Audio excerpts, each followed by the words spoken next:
आज परीक्षा बहुत भल होती, बहुत भल क्वेश्चन भी पड़ता माने हम भाभी नथिले तो सहज क्वेश्चन पड़ो एमसीक्यू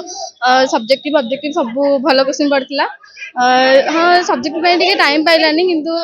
लिखीचु भल सब रचना टे प्रोब्लेम किंतु सब भल पड़ता, बहुत भल क्वेश्चन पड़ता, सहज होगला क्वेश्चन। बहुत नर्भस फील होता किंतु तथापि किसी समय बसिया पर पुणी कॉन्फिडेंस आसीगला कि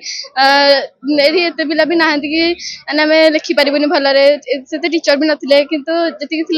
कॉन्फिडेंटली सब लिखि पारथिलु। एते किछि डर भय भी लागु नथिला एते समय बसला परे हेतु आम सब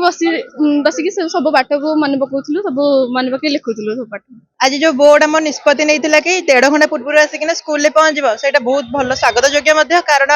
1.5 घंटा पूर्व आसिले आम जिते सब नर्भस थे आम पूरा नर्भस मैंने पलैला 1.5 घंटा बसिकिना क्लास क्लास को चिन्ह पाइलु आम क्लास के बसबू के परीक्षा दबू आम एत बहुत खुशी अच्छी परीक्षा आज साहित्य बढ़िया इजी क्वेश्चन थिला बहुत आसला आमको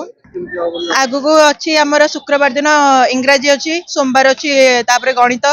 तारे बुधवार अच्छी संस्कृत